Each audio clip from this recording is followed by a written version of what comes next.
the Age of Fission radio show with your host, Lonnie Clark. We stand together and accept that we now live in a world transformed by Fukushima. Monday, Wednesday, and Friday from 8 a.m. to 9 a.m. Pacific Standard Time here on UCY.TV radio. We relentlessly engage every ear that listens. We expose and confront the complete lack of accountability for the nuclear industry.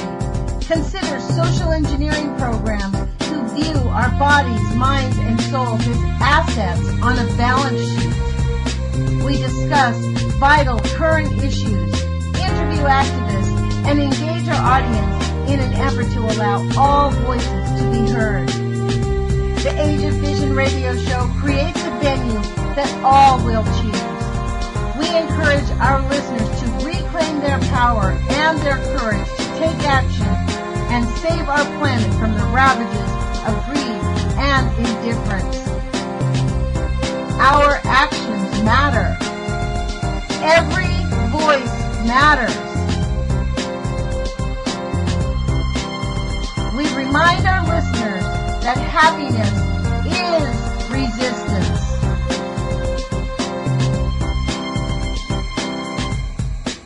Love is greater than fear.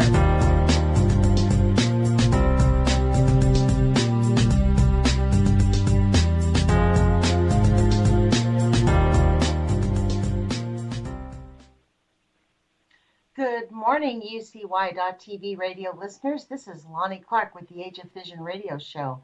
Today is January 11th, 2016, and Mondays are our days that we interview. I have decided on the Age of Fission radio show to basically adopt the cause of St. Louis ever since I've heard about it. I began to realize that we are St. Louis, that as Americans, we have an obligation and a duty and sort of a responsibility for all of us, and not just Americans, as human beings, for all of us to take care of each other and to really force the nuclear industry to own up to what it has done, the harm it has caused. And it's not really about placing blame, because blame looks backwards, responsibility looks forward. The goal of this show and the goal of much of the activities that I do is to transform people's minds about how they move forward in life in the age of fission. We now live in a world that has nuclear poison everywhere, and as the people of St. Louis are discovering, it's in a lot more places than we ever imagined. So this morning I have on the air with us a young man named Kuhn, and he is from the MAP. It's called the Missouri Accountability Project. And he is here to share some of the information and the activities that they're doing. So let me just introduce him right away. Drew, thank you for joining us. Thank you for having me, Lonnie. I appreciate your time. Yeah, well, we really appreciate you being here. So why don't you give us a little bit of background about yourself so people will understand where you're coming from? Sure. I'm 22 years old, and I'm a third-year engineering student. I've lived in St. Louis my entire life. I grew up with a sort of a blind knowledge to the nuclear waste issue in St. Louis. My father worked for Mallinckrodt Pharmaceuticals. He worked in the water treatment and would wear a Geiger counter to work every day, and some days have to come home early. But it wasn't until about 5 years ago that I learned of the waste that was dumped in Coldwater Creek and subsequently Weldon Springs and West Lake Landfill in Bridgeton. I live about 3 miles as a crow flies from that site. Presently in good health, but I am now working as the spokesperson for Missouri Accountability Project, as you mentioned. And what we're aiming to do is to empower voices of citizens with science and reason to effectively engage our government agencies as advocates for protection of the environment and public health and safety. I think it's crucial that citizens participate in their democracy to hold our elected officials accountable. And with dealing with an issue like nuclear waste, there's a severe lack of accountability. So we want our voices to be heard and our concerns to be understood. I appreciate that. So I have a bunch of questions off of what you just said to me. But first off, I want to ask you, is your dad still working for Mellencrot? No, he left there about 20 years ago. Okay. My dad's in pretty poor health. He lives on the West Coast now. But he No left doubt. Mellencrot. No doubt having worked at Mellencrot, that affected his health. Yeah, I believe so. He had a previous condition going in, working there, but yeah, it's just kind of been a Well, his uh, previous condition still could have been caused by the nuclear waste in St. Louis. You know what I mean? Like, precisely. this is the whole thing about it. It's like this is such a quagmire of stuff. Now, when you say that there is holding accountable, are you talking about our elected officials or holding public services and the people engaged in the lying about? Essentially, they've been lying for 70 years. Yeah, well, unfortunately, Republic Services has a lot more to do with our elected officials than we as citizens do. There is they have a lobby arm and donate a lot of money to political campaigns. So it's kind of a back and forth pull of influence between the interests of citizens and the interests of Republic's bottom dollar, bottom line. Yeah. Well, you know what? So I was actually yeah, stunned. I read an article that said that Republic Services, their lobbying group, had given $50,000 to the Republican Party at the state level for the hmm representatives and $50,000 to the senators at the state level. And frankly, I was dumbfounded that those politicians were bought off so cheaply.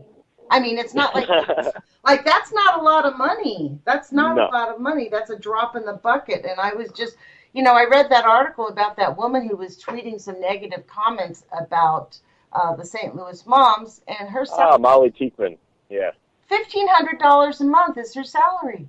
I mean, like, that's cheap. I mean, yeah. that's like, no offense, but I mean, in my view, that makes prostitutes look good. You know, I mean, honestly, that's a more honest line of work than what these people are doing. I'm just blown away. So, So when I you think she say, may be a bit confused. I have to tip my hat to Molly in that sense that she doesn't make very much money, but she does certainly go above and beyond, sort of not only whitewash the issue, but also to sort of make personal attacks. well, look, the issue is this, it's about personal integrity and conscience. Right. You can't just because you have an allegiance to a company go out there and ignore the cancers, the death, the harm, the grief, the horrible emotions that are the whole every person living near Westlake landfill lives in a constant state of anxiety knowing that hmm God knows when it might happen to them, and you actually have to work just to remember that it's okay to be happy. You know what I mean? Yeah. And it's Yeah. a it's unconscionable. This is really what this show is also about, is the social programming that makes that okay. Is we need to call that out because it is not okay for us to lose our integrity and harm the planet just for the money gods. It's just not appropriate. So, and it's not even, in that case, it's not even money. It's just she's trying to prove her allegiance to somebody, I guess. So it's unconscionable in my mind. I want to ask you, what activities are you doing? What are you engaged in right now? Well, presently we've been engaging the St. Louis County Council because they are the permitting authority over Bridgeton landfill, and they are the ones that can okay their permit to operate, even though they're violating state and federal laws for their transfer station, which is where the waste, the trash, moves from the St. Louis area to their dump site in Illinois. Um, but also, Let's talk as, about that in a minute. We'll go back to this. sure, So you were lobbying them to not give them permits. Is that what you're attempting to accomplish? yes, that and to have a citizen review board, citizen input on the emergency evacuation and shelter in place plan that was kind of dumped on us a year in the making and seemingly incomplete. we believe that there could have been more input from the citizens that it affects, and we want a voice in how our government will respond to worst case scenario or a crisis that may require us to shelter in place or evacuate the area. Well, let me just ask you this. Why aren't you guys, I mean, like, to me, I can't, this has been, frankly, I'm just going to spew it out. I'm not very politically correct, but I can't comprehend why citizens living within 10, 15 miles, I mean, I would compare the of livability to those up in Hanford because it has a similar type of Manhattan Project waste up in Hanford. So those people are not allowed to live a mile, 2 miles, 3 miles away. They're required to live 15 to 20 miles away. Nobody can just live right next door. So why is it that you're talking about the St. Louis City, the St. Louis Council? County Council. County Council, right. The St. Louis County Council. Why have they not formulated a plan to create an emergency request? This is obviously, I believe that the federal government ought to step in and relocate anybody who is living way too close. That's what we've been asking for years now, Lonnie, and I definitely share that sentiment in that we shouldn't be living this close to waste this hazardous. No. And it's heartbreaking to think that we're fighting just to have a say-so in their response to a worst-case scenario when it could possibly be avoided in the first place. It is a worst-case scenario. That energy. It's already a worst-case scenario. I agree, but honestly, I think it could get worse. The reason I adopted this, when I saw on the Westlake landfill page, a woman was showing pictures of her child in progression. I think the child was 7. She posted it. She noticed she got sick, and then she's going to the doctor, and then she's sitting on a hospital bill. And then it hit me like a ton of bricks. The next one, the line was, well, she died last June. And I'm like, what? Like, I believe this is unconscionable. So when you approach these people and say, we need to request emergency funding from the federal government to move, Congressman Lacey's office told me they have identified about 1,000 families that they believe need to be moved immediately. Now, out of the 1,000 families, is there any legislation going on from his office? Because their office told me that number, or from the city council, or from the federal government, or from the state government to relocate these people and probably include it in your family. You're probably one of those families. Yes, I am. So I definitely have a vested interest in this. But as far as we know, there aren't any solid plans to relocate families. There's a possibility that damages collected from the Attorney General's case versus the Public Services could be allocated to relocate families. There is 2 pieces of legislation, Senate Bill 2306 and Missouri House Bill 4100, which would transfer the jurisdiction of Westlake from the EPA to the Army Corps of Engineers. This was a bipartisan supported bill from across the aisle. Our senators and representatives worked together to transfer the authority to an organization who has proved their competence in dealing with this sort of issue. And EPA has thus far failed the citizens of St. Louis through this. But I'll tell you what, in my view, everybody has failed St. Louis because you know what? I mean, we're these 2 pieces of legislation, as we discovered early on when I took up this issue, these 2 pieces of legislations, even if they get passed, we still have to ask them to be funded, and we only have $100 million to slice up in the pie, and so it may not be well. And this is the biggest offense to me. This excludes remediating and relocating, and there is no conversation about relocating people living in danger. And this is where I'm like, I can't understand why this. I mean, I watch these meetings going on. I keep myself abreast of it, and I'm doing these interviews every week, and I'm just like nonplussed. Like if I was in St. Louis, that would be my primary action to like create legislation that we could get a co-sponsor on, write some draft. I mean, it's not that hard to write a cookie-cutter piece of legislation to get somebody, even at the city council level, to start pushing some legislation through that says, Okay, so we've identified these families who really ought not to be living there, and we know that it wasn't done intentionally, but we Mhm. need to face this responsibility and move these people. And frankly, it's not that much money that would take to relocate 1,000 families. No, and I think this bridges well into my next point about some of the work we've done on this. We created a petition to Governor Nixon to declare a state of emergency surrounding this issue. And there are several federal programs in place that would allow for a relocation of the most immediately affected families. We really took this out of the playbook for the Love Canal situation in '78 in upstate New York, which for some of your listeners that may not be aware, there was a landfill that was dumped with toxic chemicals, radioactive material, and the governor of New York in '78 declared a state of emergency, and he used that authority to facilitate an interagency response involving officials from the local to the county to the state and federal level, as well as the Citizen Review Board, to really to address this issue before it got any worse, before more people got sick. The governor today has the power under the Stafford Act to declare a state of emergency and begin activating some of these federal programs under the Stafford Act to bring in federal funding to sort of prioritize hazard mitigation. And I think first and foremost, when we talk about hazard mitigation, the primary hazard here, though, also to our clean air and water, are to the families that are living around this waste that had no idea when they bought homes here what they were living next to.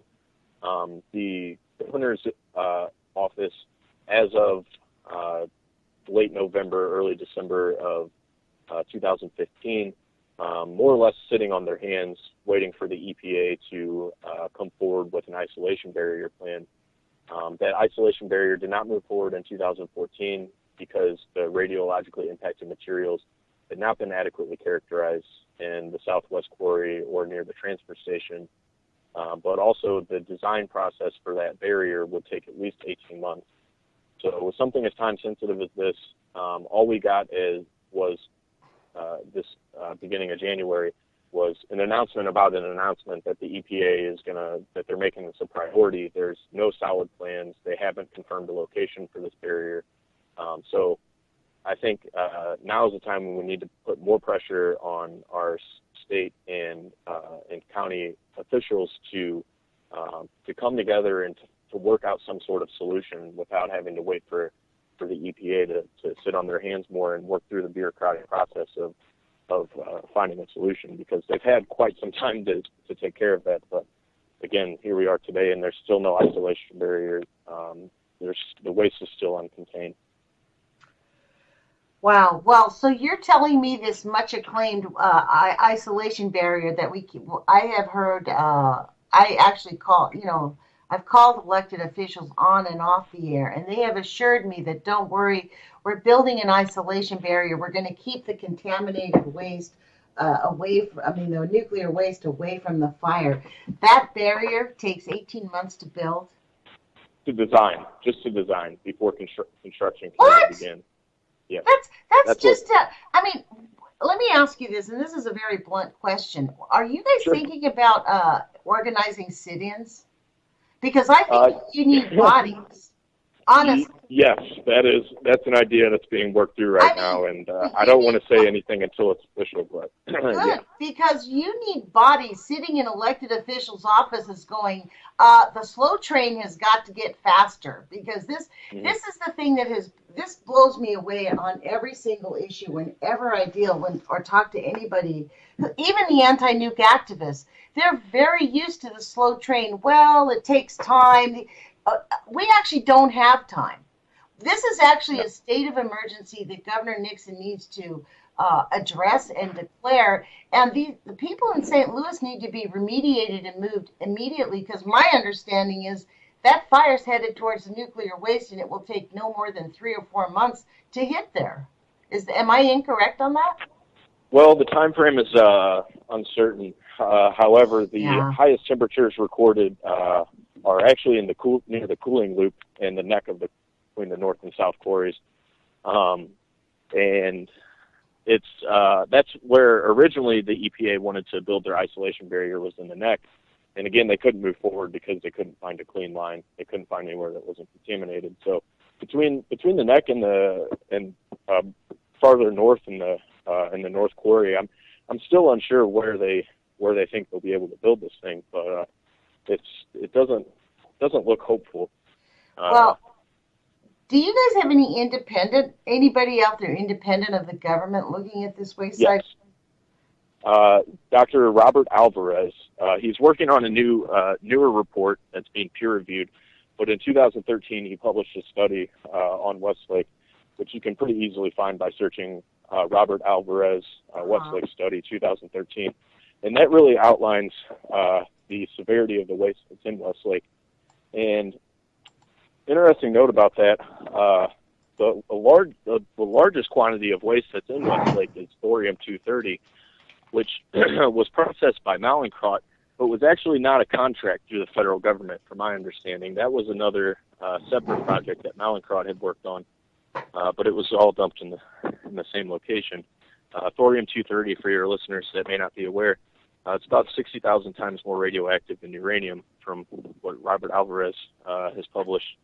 And I think this provides some insight into the extent and the severity of the waste that's contaminating our water. I don't mean to ask you. I mean, I apologize, but I want to hear that again. This is just mind-boggling. Yeah, no problem. Do you mind repeating that?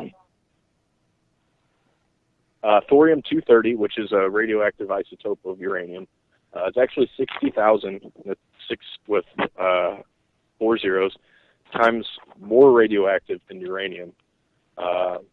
And it's about 200, I believe 200 times more radiation than a typical X-ray. And this is, Westlake is one of the largest deposits of thorium-230 at least in the country, to my knowledge, maybe if not in the world.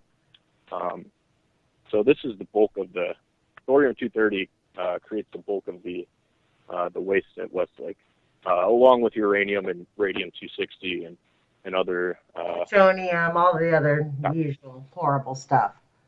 Yeah, it's nasty stuff. So this thorium, when you guys recently got flooded, what really blew me away when I went to the EPA site, within 24 hours they had something up that said, we don't have any reason to believe that the radioactive waste has leaked.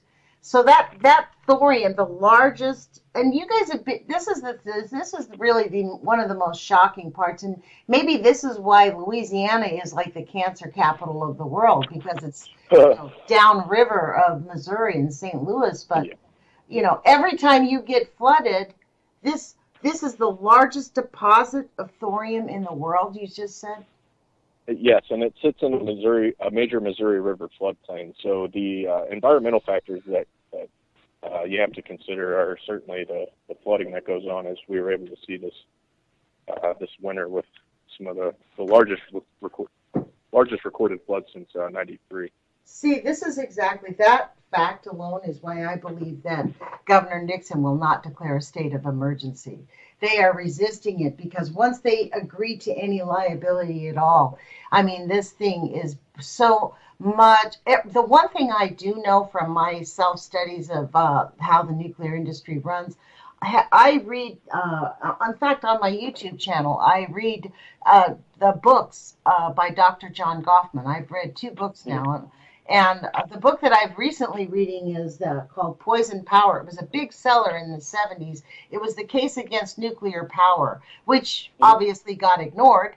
But one of the things he said in his book was that the nuclear industry, he studied how they reported it. And he said the nuclear industry, the U.S. military, and the U.S. government basically deny that radiation causes harm. And they underreport the negative effects of radiation by 90%.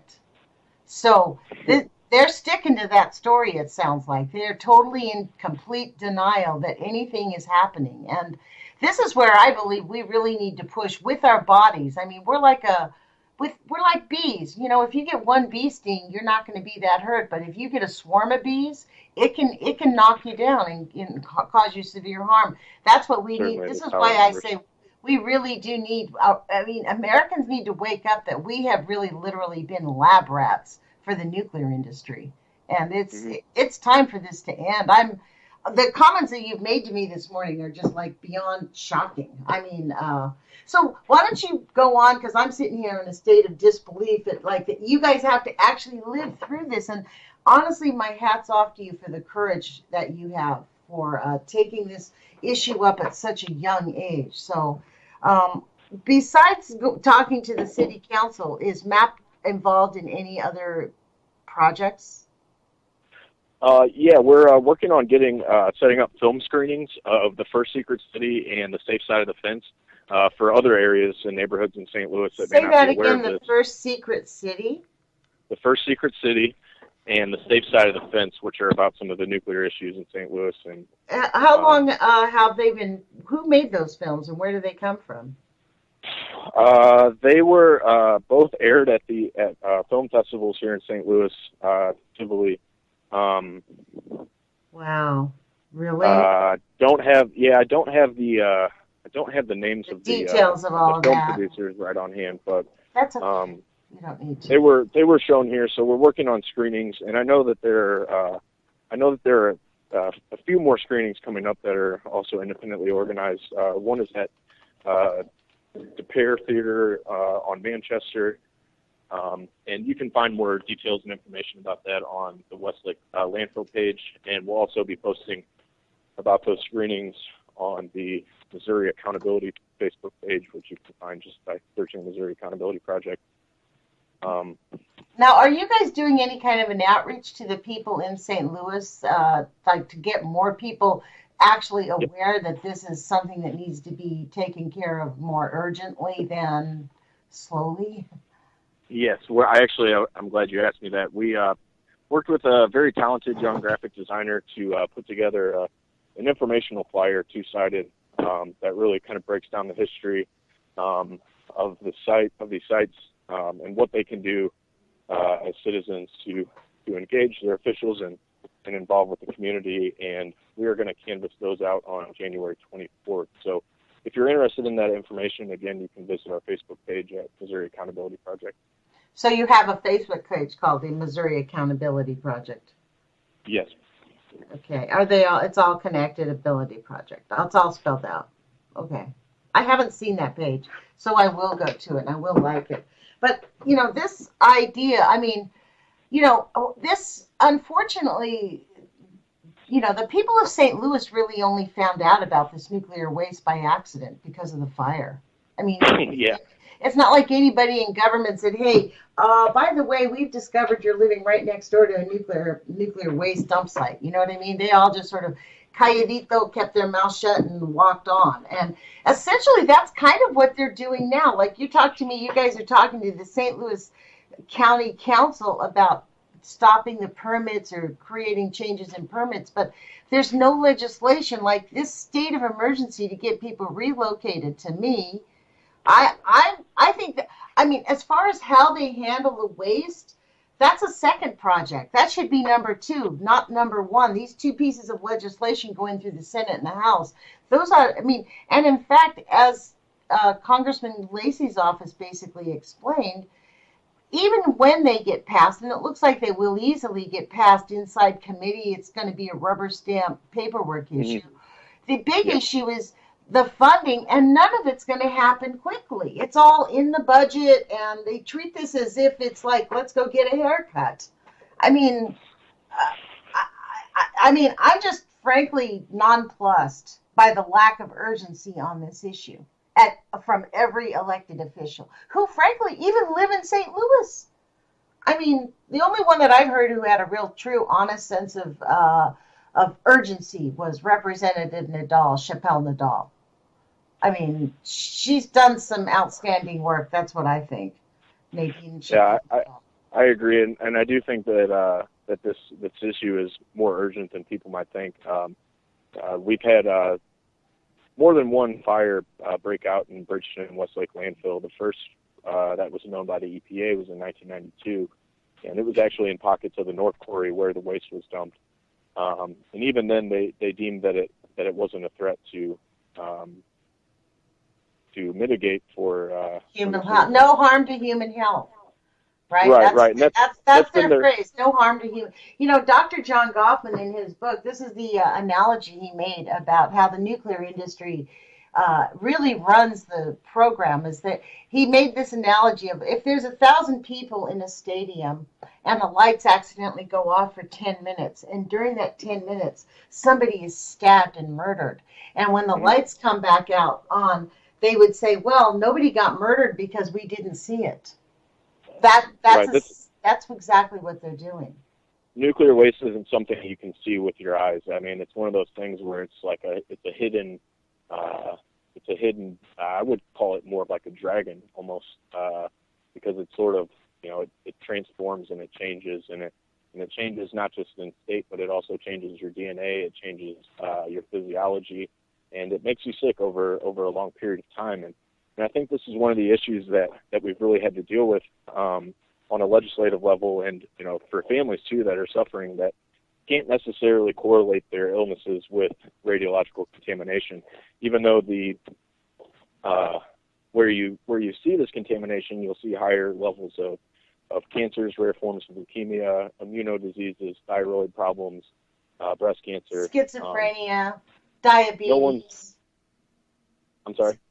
Schizophrenia, diabetes, sterility, genetic. Do you know that the NRC, the Nuclear Regulatory Commission, on their website, our government allowed when they started building these nuclear power plants, every study that they have conducted has shown that nuclear waste, when you say these people can't necessarily correlate it to nuclear waste, that is 100% invalid. That's not correct. The government denies it, but it's 100% incorrect. Every study that was conducted in the earlier years by Dr. John Goffman, Dr. Arthur Tamplin, and Linus Pauling. Dr.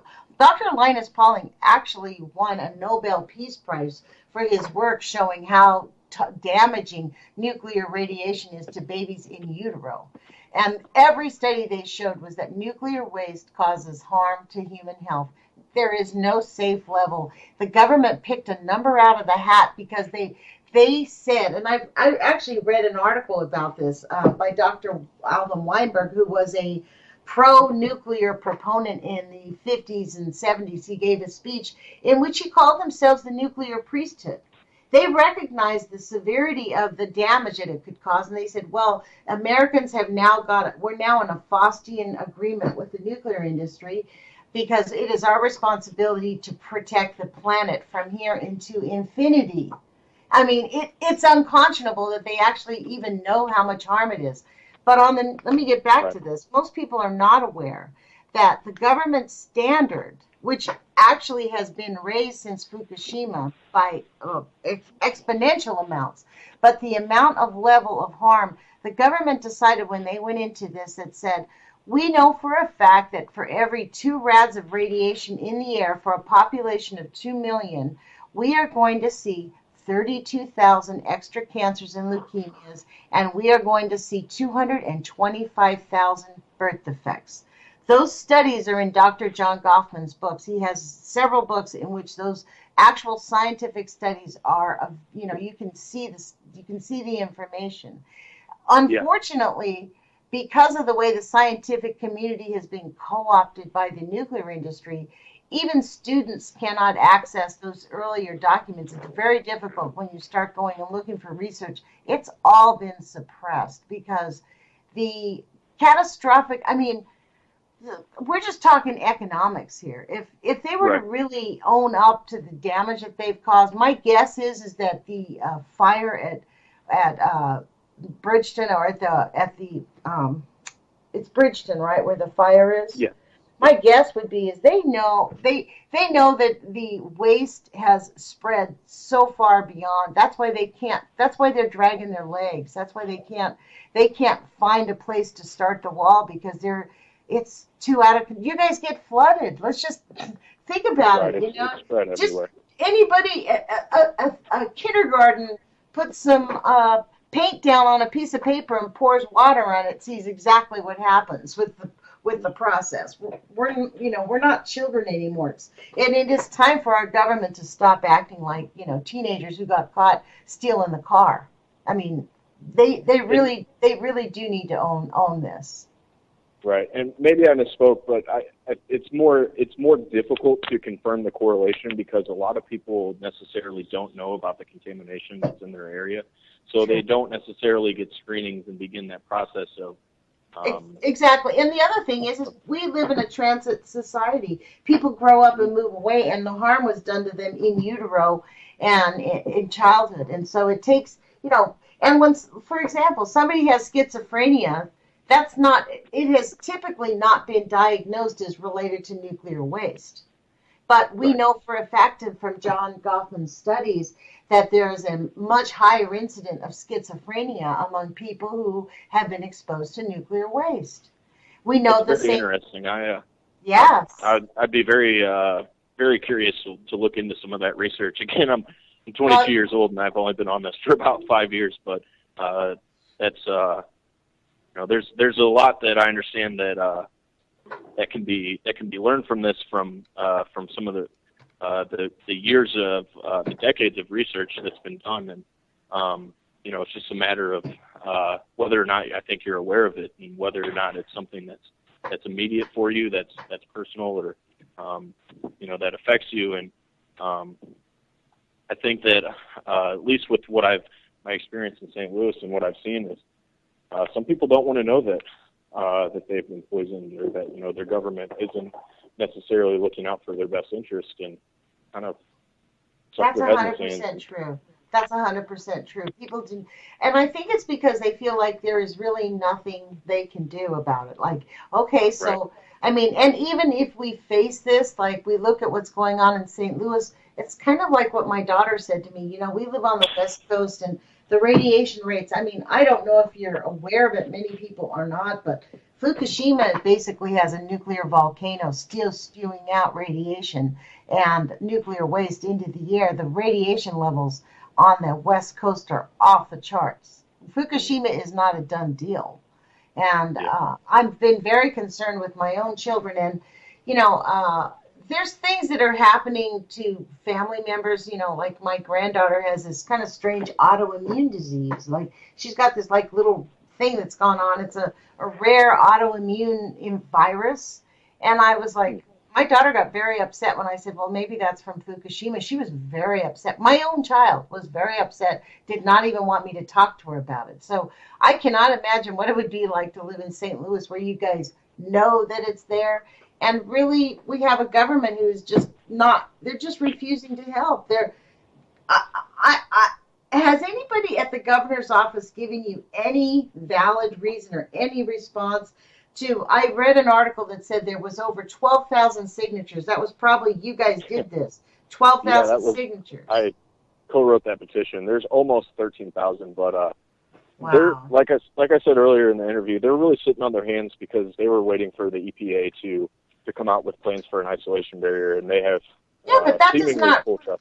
That does not relocate people. Like, they can do the isolation barrier, but have they given you any reason why they cannot immediately improve the health, the future, the capacity for these citizens that are living right next to the nuclear dump site to be able to, I mean, our Constitution gives us the right to life, liberty, and the pursuit of happiness.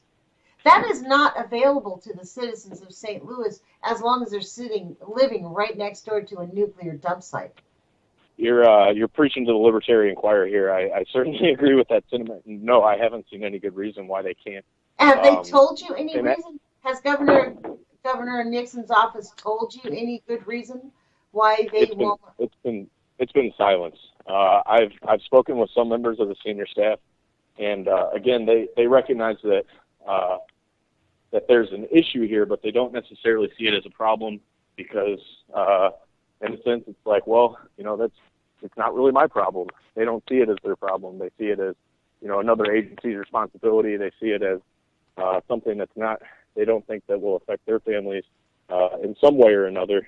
And I believe that that they're holding out because they don't think that they'll have the resources or the funds to. I really don't have a good answer to that question, only because, again, it's been Well, I mean, silenced. my understanding is if the governor declares a state of emergency, it's going to be federal funds that'll be doing the Correct. relocating, right?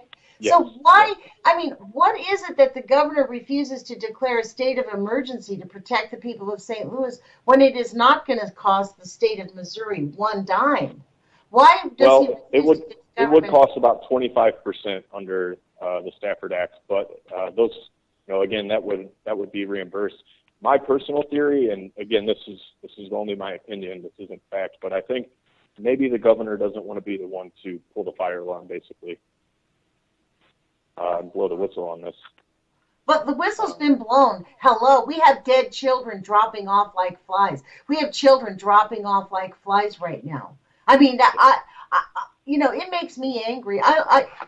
You started this journey when you were 17 years old. For goodness sakes, that is a crime. That alone, a child should not have to beg its government for 5 years to please move my family away to a place where I can grow up and go to college and hopefully not be damaged. I mean, it's unconscionable. I mean, frankly, I mean, you know what? Governor Jay Nixon's office needs to have about 50,000, 30,000 people. Those 13,000 people need to go sit in his office and demand in his state of emergency to get people remediated immediately. I mean, it's. Yeah, I think he at least owes us a press conference. I think he at least owes us a statement. He at least owes us an acknowledgement of our voices and an acknowledgement that this is something that we're concerned about, and to answer our questions, what can you do? Here we're not just complaining and saying, well, this is something that needs to be taken care of. We provided them a solution. We provided to them a playbook. We provided to them historical precedents.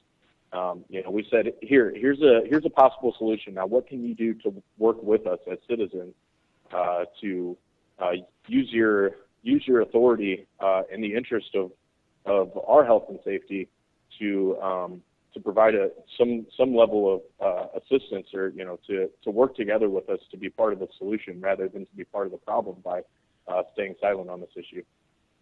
Have you guys contacted Edward, Mr. Moniz? I think his first name is Edward. I don't know his name. The Secretary of the Department of Energy. Yeah. Yeah. I know that the congressional delegation here, the senators and representatives, did send him a letter to request a response on their push for a transfer to the food rep.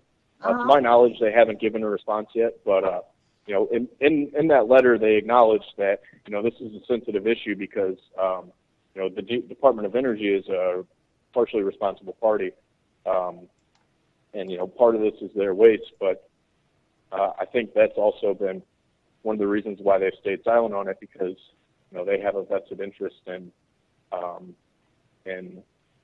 necessarily not having to deal with this, because look, it's the 90% rule in effect. This is really the bottom line. It's the 90% rule in effect. They are going to deny that radiation causes harm, underreport the negative effects of radiation. They're sticking to that story since it was adopted right after World War II. Let me give the listeners the phone number for the Department of Energy. It's 202-586-5000. People need to call Ernest Moniz, Dr. Ernest Moniz, Moniz. And I encourage people to go to energy.gov and get the address, write them an email, send them an email. The Department of Energy needs to take a much more active hand in forcing the governor to declare a state of emergency. And also, I would suggest that people call the White House and tell the White House to force the governor to declare a state of emergency. The president, the day after the president shed those tears for the children when he was trying to modify the gun laws, I called the White House and said, you know what? Would you please extend those tears to the children who are in St. Louis? We have lost thousands, untold more in St. Louis than have ever been killed by guns, no doubt. I mean, if we were to add up all the cancer deaths that came out of St. Louis, which it's impossible from the gross negligence that our government has operated with in the nuclear industry. But right. And that Coldwater Creek study that showed this very apparent correlation between the wastes in Coldwater Creek and the number of cancers and immunodisorders that have been caused as a result. That took years and private funding of a small group of dedicated high school friends that worked together. What? Say that again. Tell me this again. Resources. I'm just like unbelievable. Repeat that to me again. High school students did Yeah, what? from I believe I don't want to misspeak and say which high school they're from.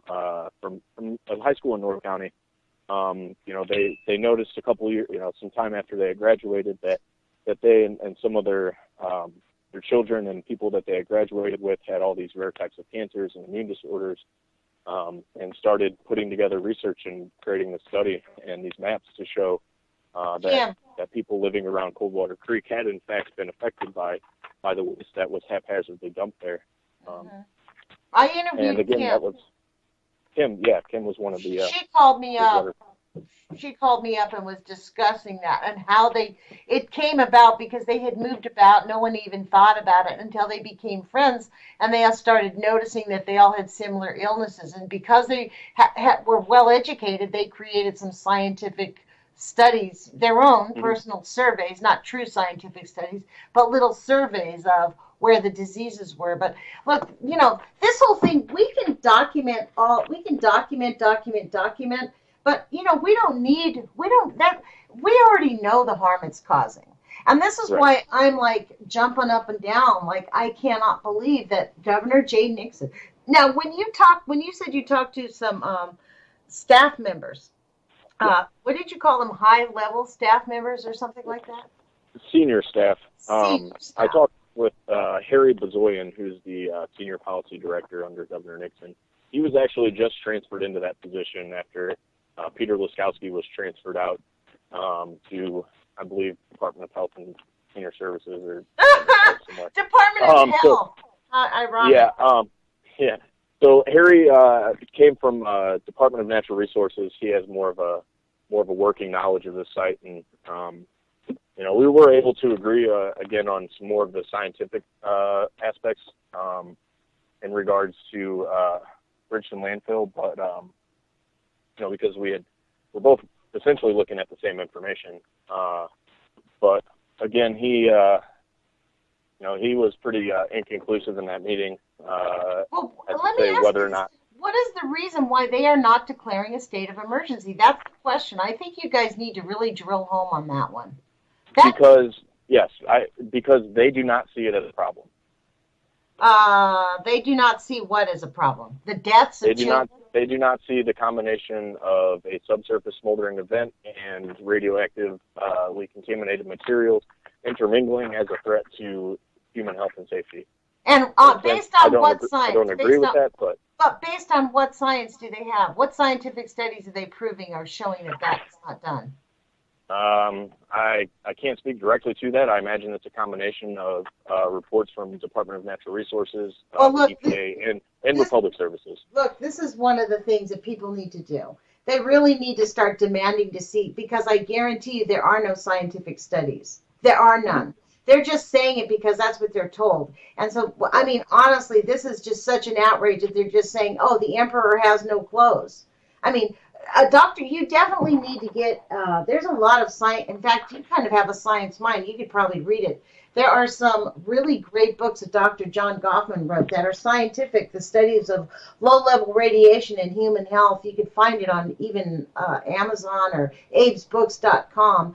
And they are thick books. There are all kinds of studies that basically show the science of the science that they did, that show that there is.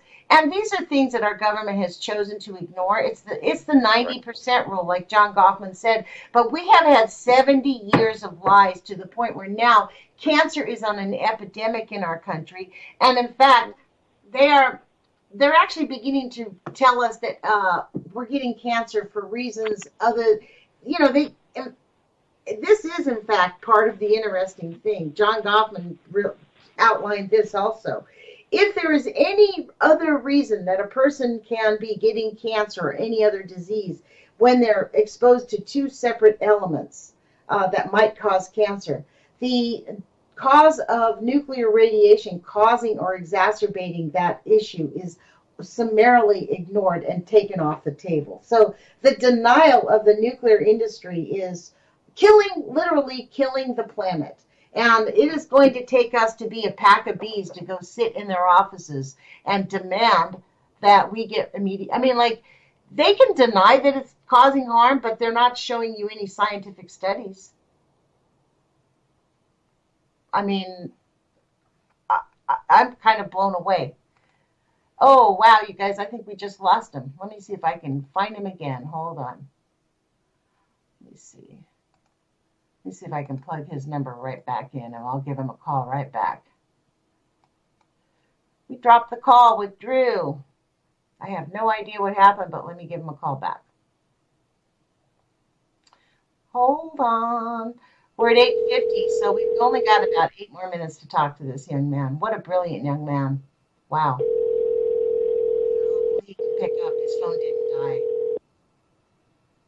If his phone died, I'll just talk to you a little bit about my apologies. I dropped out. That's all right. That's all right. I didn't realize that I was blabbing on, and then I realized that the call dropped off. So this is super important because the scientific studies are there, but this is why I really firmly believe St. Louis is probably the spark that's going to help. My goal with the elected officials in St. Louis is to help them change their paradigm, because for 70 years we've had nothing but the what I call the 90% rule. Deny that radiation causes harm, underreport the negative effects of radiation. The only reason that this has gotten off the ground at all is because those people on Facebook started plotting their own diseases. The government cannot deny the deaths when they look at these plot charts. So what they're attempting to do by underreporting it or by denying it is to brush it under the carpet and hope nobody notices. That's why but this attitude has got to change, because really the nuclear industry, all of these nuclear power plants were never designed to operate for 50, 60 years. They were all designed to operate for 10, 20 years. And so not just nuclear waste, but we have nuclear power plants. And we need to change, people that tell us that nuclear is clean energy are 100% off their rocker, because uranium mining is one of the dirtiest. That's false. It's just one of those things that's been perpetuated. It's propaganda. It's by the nuclear industry, frankly, and by the right. war machine, because if nobody's noticed, war is the only product that the United States has anymore. So it's the only product we export. Anyway. It's the only product we actually have. We have a war going on inside the United States against our own people. 30,000, this year alone, we've lost, at least 1,000 people have been killed by cops. I mean, we've got prisons for profit in our country. It's the rest of the world. Most Americans think that the rest of the world respects us, which is completely not true. Make an effort to immigrate to another country. They're not very happy to have Americans there. It's not something. I mean, we have got to clean up our act and stop acting like teenagers. I liken it to teenagers who've been caught smoking pot in the bathroom.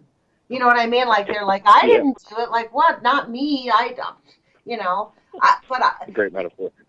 Well, look, Drew, I had no idea when we started talking an hour ago that you were 17 years old when you got involved in this. What at 17 made you pick up this mantle? Well, I mean, it's one of those things that it was something that it was presented to me that I really didn't have a choice in. I got a postcard from the EPA about their 2008 record of decision to cap it and leave it, and that there was a citizen review that they could, you could come and, speak your piece about, that had been challenged. And I mean, I didn't know what it was. I didn't know what they were capping. I didn't know what they were leaving. So it's just curiosity, really. Wow. I wanted to know. So let me, this guy Lazowski, Peter Lazowski, he's been transferred to the Department of Health. Yeah, to another agency. Yes, but it's a state agency, correct? Yes. So let me ask you this. Has anybody been talking about the public health concern? Have you contacted, has MAP contacted the Department of Health and Welfare at the state agency? Because this is a public health issue. This is not just, oh, we need to remediate the dirt. This is a severe, catastrophic public health issue that I have not heard one representative from the Public Health Agency of Missouri discuss. Yeah, the Department of Health and Senior Services has been the one that conducted a lot of the air sampling and air monitoring around Bridgeton landfill, but they really haven't involved with the Westlake issue. So has your organization gone to them and said, "Hey, what are you guys going to do about this?" Yes, essentially, we just need to keep asking questions, keep being persistent, and keep raising our voices to the people that we elect to keep them accountable. And well, when you say keep them accountable, but they're not accountable. So, like, my question is this: what are they telling you when you contact them at the Department of Health, and what studies have they given you to prove their point that this is not a true danger? Well, the Department of Health, Dr. Kuhn has been heading up some of the health surveys surrounding the area, and essentially what we get from them is that there's not enough funding there, that there's not enough money, that essentially I think it's an issue of priorities, that that this isn't really seen as an imminent as something that's worth putting all of the effort and the resources that we have available to us into fully understanding. And I mean, that work has been very slow progress, and that's also been one of the key points with that we've raised with St. Louis County Council, to which we haven't heard any responses yet, is to expedite and to expand the health studies that the Department of Health is conducting. Look, the reality is we don't need more studies. We know that you guys are living in a danger zone. We know that for a fact. We know that the studies were conducted in the 50s and the 60s. This is why people in Hanford are not allowed to live right next door to Hanford. You can't build a house 1 mile away from the Hanford nuclear dump site. And if I were you guys, I would pick up that mantle of Hanford and use that comparison all the time, because honestly, it's not an isolated site. You guys have your unique problems and issues there because of the gross negligence. But in Hanford, the government attempted to do it, quote, correctly, right? So you could use them as the role model to push, because this is a public health safety issue. And while the state may be underfunded, it is up to them to ask for help, again, from the federal government, because it was the federal government who has conducted this harm on people. So I'm just kind of blown away by the lack of concern and the whole issue. But let me sum this up here, Drew, because we're in our last minute of the show. Is there anything you'd like to say, or want anyone to do in a quick 30 seconds? Yeah, I would like to say that to the residents of St. Louis and the people all around the world, this is the age of nuclear waste. This is something that we all have to think about how to handle, and I would say that there's a part that we all have to play, yes, however big or small, and that you all have a voice, and that voice needs to be heard. Right. We need everybody to get active and call everybody. I mean, speak out, Drew, I hope you will come back on the show again. Oh, that would be great. I'd love for that to happen. Okay, well, thank you for joining us, and everybody out there, call your elected officials, put your courage feet on, make your voices heard. Thank you for joining us.